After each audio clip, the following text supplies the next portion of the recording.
It's a special anniversary all throughout 2024. The Greater West Bloomfield Historical Society celebrating 50 years of service to all four of our communities, preserving our local history, not only in West Bloomfield, but the very storied and intricate history of each and every one of our Tri-Cities as well. They will continue their 50th anniversary celebration with a special presentation in mid-November on November 13th at the West Bloomfield Township Public Library. Here to tell us more about the special presentation and the continued special celebration is the director of the Greater West Bloomfield Historical Society, their president, Gina Gregory, with us on the program today. Gina, thank you for being with us.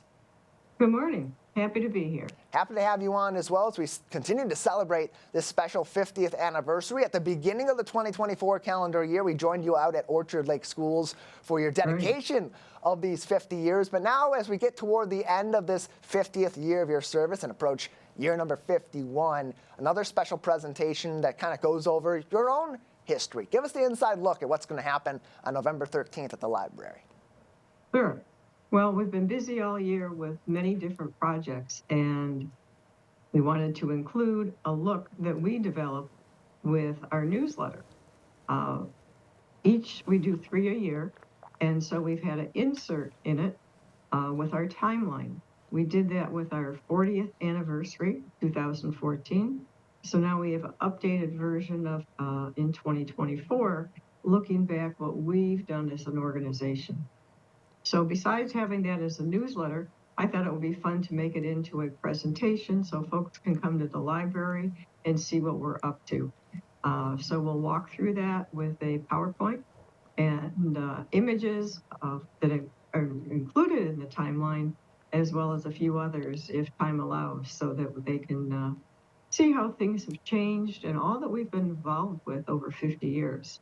Now, I've only been really around with the last 7.5 years of this, as I've been with Civic Center TV, but it's been a learning experience for me as someone that grew up in West Bloomfield and really only recognized the Historical Society from your museum on the corner of Orchard Lake and Long Lake Road in West Bloomfield, but there's so much more that you do. And now, how will that be incorporated into this presentation? Really a special look for the community into the work that you do across all four of the Greater West Bloomfield cities and township. Well, the problem is, Tyler, there's so much to talk about that we can't fit it into a 45-minute presentation. I can only begin to say that we have many videos that we've created with Civic Center TV, and that you've supported us with original historic presentations, which has been fabulous because they live on through the wonders of the internet and YouTube. So we have our own YouTube page, as well as your page has many more presentations that we've done and interviews and a variety of things. So yes, we have a robust history that we improved during COVID. It seemed like a great opportunity to share history and then interview people that we knew who had topics of interest that relate to our museum and the story that we tell. So we were very busy then. And that's certainly a good asset that we have for the community that's available for free 24/7. We also have our newsletter. It's available to members, and then throughout the community we list in different places. We have a small exhibit at West Bloomfield Township Library that's available, and then we participate in community events like the upcoming Heroes Appreciation, and then the Michigan Week Breakfast and the Memorial Day Parade. So there's been a lot of projects. My presentation really focuses on the projects that we've done. We now have 50 historical markers in schools and outside in our community, which is an incredible number. We've just had those opportunities, and volunteers have taken that upon themselves to put it together and share our history. So we're very fortunate that we have volunteers who are willing to do that and create really good quality products, whether they're a presentation or a museum. We redid that in 2020 and 21, just happened to coincide the beginning with COVID, literally. But we were able to take advantage of that and take our time to have a meaningful flow change and reimagining our exhibits. So we did that, and then our volunteers put together information to explain what folks look at, and it's always a continuing process. There's always more than we can do than we have time for. So we encourage folks to volunteer with us. We're all getting older. We're looking for new volunteers, and in December we'll have a library an opportunity at the library to meet with us and see what we're all about and see how people can become a part of this. It's really a great way to be involved in something meaningful in your community. So we encourage folks to do that because without volunteers, this group can't survive. Yeah, they play a huge role in doing what you do each and every day and every month with your multiple open houses that tell so many different stories about different artifacts in our community and their importance to all different corners of greater West Bloomfield, but also what you've been able to incorporate beyond the museum and beyond these special events out in the community.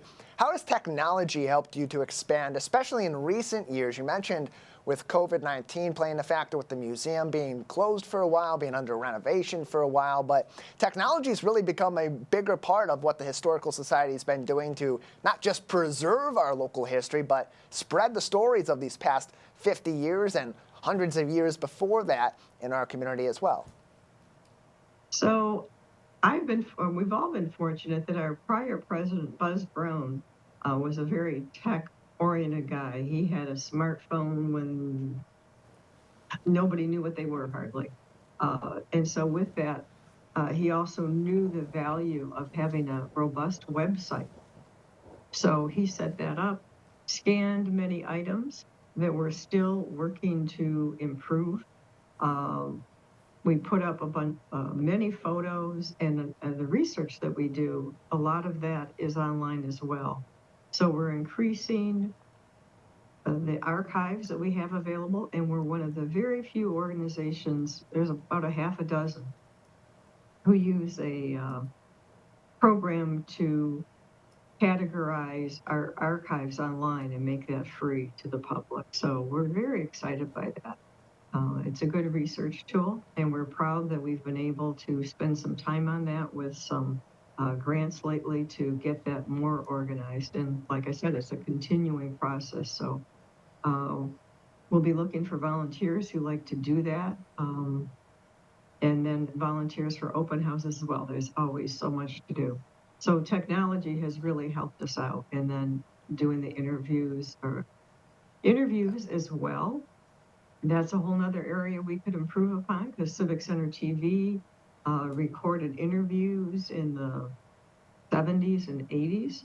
Those all need to be digitized so that they're useful and we can put them online to share as a archive resource to add to our collection. So yeah, we like to embrace technology as we can to help share our story. And at the same time, we like to hold on to the hard artifacts and the memorabilia so that we have it and you can put it in your hand and take a look at it. More information on the Greater West Bloomfield Historical Society can be found on their website on gwbhs.org. You can also join them for their special presentation as they continue their celebration of 50 years of service to the Greater West Bloomfield area at the West Bloomfield Township Public Library. November 13th, that celebration will be happening at the West Bloomfield Township Public Library. Again, gwbhs.org for more information on that. Gina, before we let you go, what are some of the goals that are already being set by the Historical Society and put in motion in 2024 for the next 50 years ahead of preserving our local history? Well, we have events set up for 2025, and one of them is very exciting. Well, they all are. In January, we're going to have a retrospective about World War II during our annual meeting. More details will be coming up in our newsletter that will be out by January 1 at the end of the month. That will be. Then in March, we're going to have posters made by large ones made by a group from Birmingham, Southfield, and Oakland County, recounting our area's early Black history. So that's a new research that was done and put together for the first time a couple of years ago. We knew about that. We're active in the community, and so we'll have that to share as well as a presentation. And then we're also involved in a project looking at our Black history now. And we have a researcher, Neil Hepburn, who works on that. So we're excited to participate in that event as potential as well. But where this group goes in the future will be decided by the people who participate. I'm looking to step back more. I'm still going to be leading the group, but not taking on any new projects. So if people want to do a project, they need to step up. Like I said, this is really a volunteer driven organization. So I hope we're alive and well in 50 years and doing more with what we have. It's a great community resource that is available to everybody, and a great way to bring people together in all 4 communities. Well, Gina, we appreciate your help in preserving our local history and your continued efforts with the entirety of your volunteer team over at the Greater West Bloomfield Historical Society. And we encourage people to join you out at the West Bloomfield Township Public Library Wednesday, November 13th at 7 p.m. for your special 50th anniversary presentation and informational night at the library. Thank you so much for your time today, Gina. You're very welcome.